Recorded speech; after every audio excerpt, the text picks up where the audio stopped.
Türkmen häkimetleri Russiýada howpsuzlyk şertleriniň mundan beýlek ýaramazlaşmagyny alada bildirip, bu ýurt bilen arada howa gatnawlaryny wagtdaýyn ýatyrmagy, Russiýada bilim alýan Türkmenistany ýaşlaryň bolsa öz okullaryny howpsuz ýurtlara geçirmegi barasyny öňünden tagalla edip başlady. Türkmenistan howa ýolları kampaniýasy Russiýanyň howa giňişliginiň mundan da beýlek durnuksuzlaşmak ähtimallygy bilen bagly aladalaryň arasynda bu ýurt bilen arada uçur gatnawlaryny ýatyrmakçy bolýar. Diýip Azatlyk radiosynyň transport pudawyna bir çeşme saýdýar. Şol bir wagtda öňümizde günlerde Aşgabat, Kazan we Aşgabat, Moskwa ugurlaryny öňünden bilet satylanan ýolagçylary degişli gatnawlaryň ýyda süýşürilýänligi barada habar berilýär. Kazan we Moskwa ugurlary boýunça öňünden bilet satylanan ýolagçylary jaň edip uçur gatnawlarynyň wagtynyň herlikçe ýyda süýşürilýänligi habar berilip başlandy.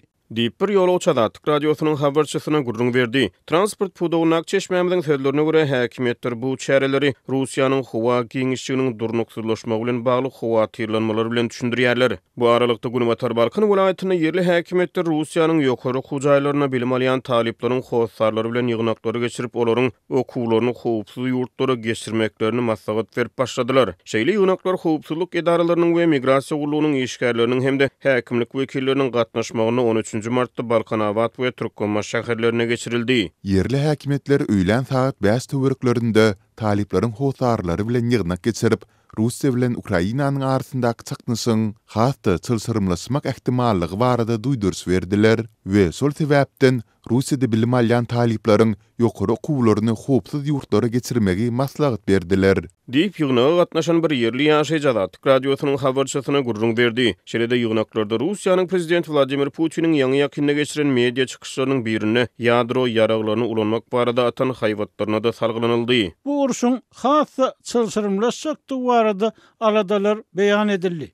Moskwa eger Ukraina we Gunwatar ýurtlaryna garşy ýadro ýaraglaryny ulansa, Gunwataryň hem ýadro jogabynyň boljak barada çaklamalar öňe sürildi.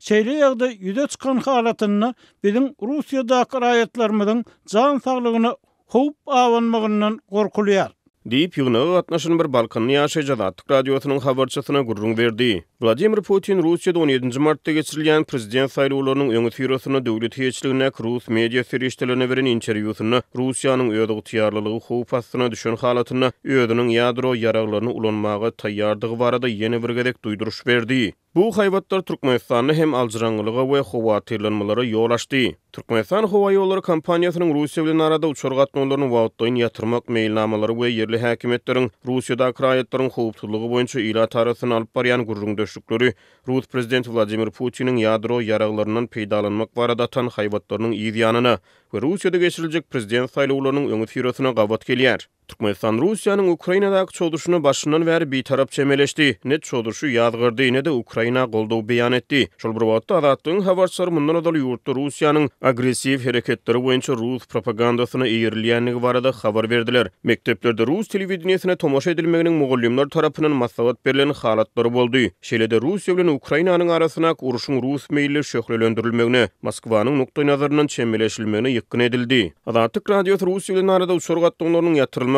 ähtimallygy barada, şeýle-de Russiýada bilim alýan taliplaryň howsarlary bilen geçirilýän ýygnaklary barada degişli edaralardan tesbir alyp bilmedi. Russiýa 2022-nji ýylyň 24-nji fevralyna Ukraina esasyz goşuny girdi. Şonu Ukrainada bilim alýan türkmen studentleri köplenç öz tagyllalary bilen uruş başlanan ýurdu terk etmäge çalyşdy. Türkmenistan aviakompaniýasy mundan öňe 2023-nji ýylyň tomtuny Moskwa edilen dron hüjümleriniň ýygyny ýolagçylaryň howpsuzlygyny alada bildirip Moskwa bilen aradaky uçur gatnawlaryny wagtdaýyn ýatyrdy. Howa ýolları kampaniýasynyň uçuş rejesine görä 30 martda çen Aşgabat Moskwa ugru boýunça hepdede 5 gatnaw, Aşgabat Kazan ugru boýunça 3 gatnaw ýola goýulypdyr. Russiýanyň ýokary hujaýlaryny 30 000 gowrak Türkmenistany talip bilip alýar. Şeýle-de soňky ýyllarda Rus hökümetiniň hödürleýän göçüş maksatnamasynyň esasyny Russiýa göçmäge istek bildirýän türkmenistanlaryň sany artdy. Azatlyk radiosynyň habarçylary şeýle maksatlar bilen Aşgabatda Rus ilçihanasyna ýüz tutýan raýatlar barada ençemegede habar berdiler. Ýöne häzirki wagtda habarçylarymyz Aşgabatda Rus ilçihanasynyň öňüne emele gelýän nobatlaryň egsilendigini,